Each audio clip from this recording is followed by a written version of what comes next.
ಬನ್ನಿ ನೀತು, ಬನ್ನಿ ಚಂದ್ರಿಕಾ.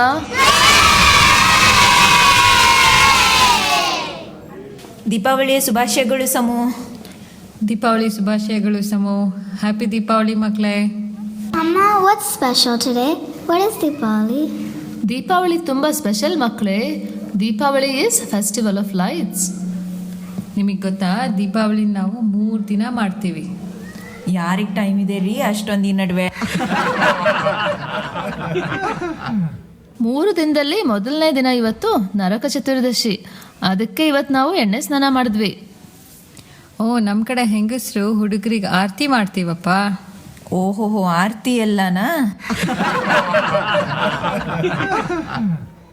ನೀವು ಅನ್ಕೋತೀರಾ ಆರತಿ ಎಲ್ಲ ರೀ, ಇದು ನಿಜವಾದ ಆರತಿ. ನಾಳೆ ಅಮಾವಾಸ್ಯೆ ಲಕ್ಷ್ಮೀ ಪೂಜೆ. ಇವತ್ತು ರಾತ್ರಿ ಮಕ್ಕಳು ಪಟಾಕಿ ಹೊಡಿತಾರೆ. ನಾಳಿದ್ದು ಬಳಿಪಾಡ್ಯಮಿ.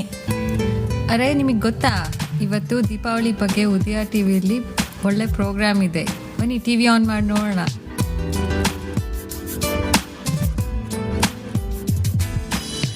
ಇನ್ನು ನನಗೆ ಸಮನಾರು, ನನ್ನ ಪರಾಕ್ರಮಕ್ಕೆ ಸರಿಸಾಟಿಯಾಗಿ ನಿಲ್ಲಬಲ್ಲ ವೀರನು ಧೀರನು ಈ ತ್ರಿಭುವನದಲ್ಲಿ ಅವನಿರುವನು. ರಾಕ್ಷಸ ನರಕಾಸುರ ಭೂದೇವಿಯ ಮಗ. ಬ್ರಹ್ಮನಿಂದ ಪಡೆದ ವರದಿಂದ ಅವನ ತಾಯಿಯಾದ ಭೂದೇವಿ ಅಲ್ಲದೆ ಬೇರೆಯವರಿಂದ ಅವನಿಗೆ ಸಾವಿರಲಿಲ್ಲ. ಆ ವರವನ್ನು ನರಕಾಸುರ ದುರುಪಯೋಗಿಸಿಕೊಂಡ ಮತ್ತು ಇಂದ್ರಲೋಕದಲ್ಲೆಲ್ಲ ಬಹಳ ಕಷ್ಟ ಕೊಡಲಾರಂಭಿಸಿದ. ಇದರಿಂದ ಬೇಸತ್ತ ರಾಜರು ಮತ್ತು ಇಂದ್ರ ಕೃಷ್ಣನ ಸಹಾಯ ಕೇಳಿಕೊಂಡರು. ಕೃಷ್ಣನ ಹೆಂಡತಿ ಸತ್ಯಭಾಮೆ ಭೂದೇವಿಯ ಅವತಾರ. ಚತುರನಾದ ಕೃಷ್ಣ ಸತ್ಯಭಾಮೆಯನ್ನು ಸಾರಥಿಯಾಗಿ ತನ್ನ ರಥದಲ್ಲಿ ನರಕಾಸುರನಲ್ಲಿಗೆ ಯುದ್ಧಕ್ಕೆ ಹೋಗುತ್ತಾನೆ. ನರಕಾಸುರ ಮತ್ತು ಕೃಷ್ಣ ಯುದ್ಧ ಮಾಡುತ್ತಾರೆ. ಸತ್ಯಭಾಮೆ ಪಕ್ಕದಲ್ಲಿ ನಿಂತು ನೋಡುತ್ತಾರೆ. ನರಕಾಸುರನ ಶಸ್ತ್ರ ಕೃಷ್ಣನನ್ನು ಕೆಳಗಡೆ ಬೀಳಿಸುತ್ತದೆ. ಆಗ ಸತ್ಯಭಾಮೆ ಕೃಷ್ಣನ ಖಡ್ಗ ತೆಗೆದುಕೊಂಡು ಯುದ್ಧಕ್ಕೆ ನಿಲ್ಲುತ್ತಾಳೆ. ನರಕಾಸುರ ಮತ್ತು ಸತ್ಯಭಾಮೆ ಯುದ್ಧ ಮಾಡುತ್ತಾರೆ. ತಾಯಿಯ ಸ್ವರೂಪವಾದ ಅವಳ ಮುಂದೆ ಯುದ್ಧ ಮಾಡದೆ ನರಕಾಸುರ ತಲೆಬಾಗುತ್ತಾನೆ. ಸತ್ಯಭಾಮೆ ನರಕಾಸುರನನ್ನು ಕೊಲ್ಲುತ್ತಾಳೆ. ಸಾಯುವ ಮೊದಲು ನರಕಾಸುರ ಸತ್ಯಭಾಮೆಯನ್ನು ಬೇಡುತ್ತಾನೆ, ನನ್ನ ಸಾವನ್ನು ಬಣ್ಣ ಬಣ್ಣದ ದೀಪಗಳಿಂದ ಜನರು ಆಚರಿಸಲಿ. ಸತ್ಯಭಾಮೆ ಅದಕ್ಕೆ ತಥಾಸ್ತು ಎನ್ನುತ್ತಾಳೆ. ನರಕಾಸುರನ ಮರಣದಿಂದ ಲೋಕದಲ್ಲೆಲ್ಲ ಸಂತೋಷ ಸಂಭ್ರಮವೇ ಹರಡಿತು. ಈ ಸಂತೋಷದ ದಿನವೇ ನರಕ ಚತುರ್ದಶಿ. ಕಷ್ಟಕಾಲದ ಅಂತ್ಯ ಮತ್ತು ಸಂತೋಷದ ದಿನಗಳ ಆರಂಭ. ನರಕಾಸುರ ಎಂಬ ಕತ್ತಲನ್ನು ಹೋಗಿಸಲು ನಾವೆಲ್ಲ ಪಟಾಕಿ ಮತ್ತು ದೀಪಗಳನ್ನು ಹಚ್ಚಿ ಸಂಭ್ರಮಿಸುತ್ತೇವೆ.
ಎರಡನೇ ದಿನ ಅಮಾವಾಸ್ಯೆ, ದೀಪಾವಳಿಯ ಮುಖ್ಯ ದಿನ.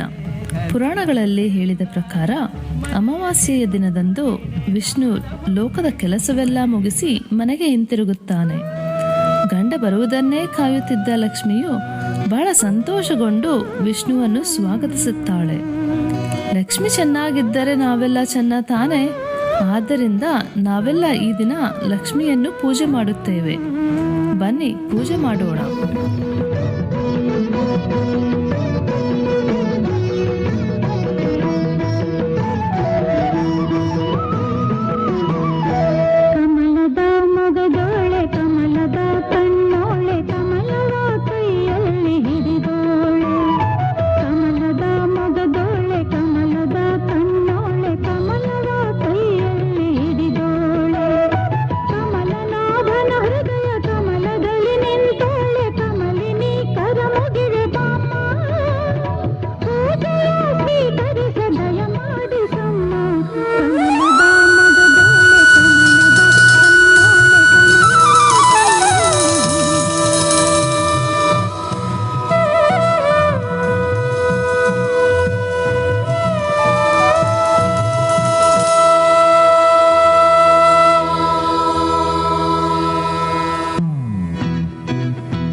ದೀಪಾವಳಿಯ ಮೂರನೆಯ ದಿನ ಬಲಿಪಾಡ್ಯಮಿ. ಇದು ಕಾರ್ತಿಕ ಮಾಸದ ಮೊದಲನೆಯ ದಿನ. ಇದರ ಪೌರಾಣಿಕ ಹಿನ್ನೆಲೆ ಹೀಗಿದೆ. ಬಲಿಚಕ್ರವರ್ತಿ ಮಹಾವಿಷ್ಣು ಭಕ್ತ ಹಾಗೂ ಹಿರಣ್ಯಕಶಿಪುವಿನ ಮೊಮ್ಮಗ. ಬಲಿಚಕ್ರವರ್ತಿಗೆ ಅಶ್ವಮೇಧ ಯಾಗ ಮಾಡಬೇಕೆಂಬ ಯೋಚನೆ ಬಂತು. ಈ ಯಾಗ ಮಾಡುವಾಗ ಯಾರೇ ಬರಲಿ, ಬಂದವರೆಲ್ಲರಿಗೂ ಅವರು ಕೇಳಿದ ವಸ್ತುಗಳನ್ನು ದಾನವಾಗಿ ಕೊಡಬೇಕೆಂಬ ನಿರ್ಧಾರವನ್ನು ಕೈಗೊಂಡನು. ಇತ್ತ ಶುಕ್ರಾಚಾರ್ಯರು ಈತನಿಗೆ ಈ ಕೆಲಸ ಮಾಡಬೇಡ ಎಂಬುದಾಗಿ ಸಲಹೆ ಇತ್ತರು. ಆದರೆ ಅವರ ಈ ಮಾತಿಗೆ ಬಲಿಚಕ್ರವರ್ತಿ ಬೆಲೆ ಕೊಡಲಿಲ್ಲ. ಅಶ್ವಮೇಧ ಯಾಗ ನಡೆಯಿತು. ಬಂದವರಿಗೆಲ್ಲ ದಾನ ನೀಡಲಾಯಿತು. ಇದೇ ಸಮಯದಲ್ಲಿ ಬಲಿಚಕ್ರವರ್ತಿಯನ್ನು ಸಂಹಾರ ಮಾಡಲು ತಕ್ಕ ಸಮಯವೆಂದು ಭಾವಿಸಿದ ವಿಷ್ಣುವು ವಾಮನ ರೂಪವನ್ನು ತಾಳಿ ಯಾಗ ನಡೆಯುವ ಸ್ಥಳಕ್ಕೆ ಬಂದನು. ಬಂದವನೇ ತನಗೆ ದಾನ ನೀಡಬೇಕೆಂದು ಕೇಳಿಕೊಂಡನು. ವಾಮನರೇ, ನಿಮಗೇನು ಬೇಕೆಂದು ದಯವಿಟ್ಟು ಕೇಳಿ. ಮಹಾರಾಜ, ನನಗೆ ಮತ್ತೇನು ಬೇಡ, ಕೇವಲ 3 ಹೆಜ್ಜೆ ಜಾಗ ಕೊಟ್ಟರೆ ಸಾಕು. ಅಗತ್ಯವಾಗಿ ನಿಮ್ಮ ಮೊದಲೇ ಹೆಜ್ಜೆಯನ್ನು ಇಲ್ಲಿ ಇಡಿ.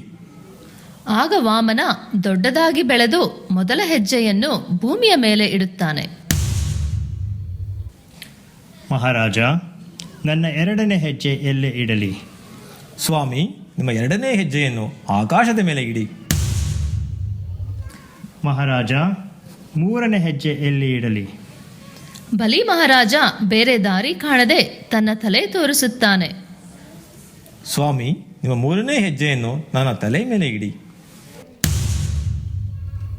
3ನೇ ಹೆಜ್ಜೆಯನ್ನು ಆತನ ತಲೆ ಮೇಲಿಟ್ಟು ತ್ರಿವಿಕ್ರಮನು ಬಲಿಚಕ್ರವರ್ತಿಯನ್ನು ಪಾತಾಳ ಲೋಕಕ್ಕೆ ತಳ್ಳಿದ.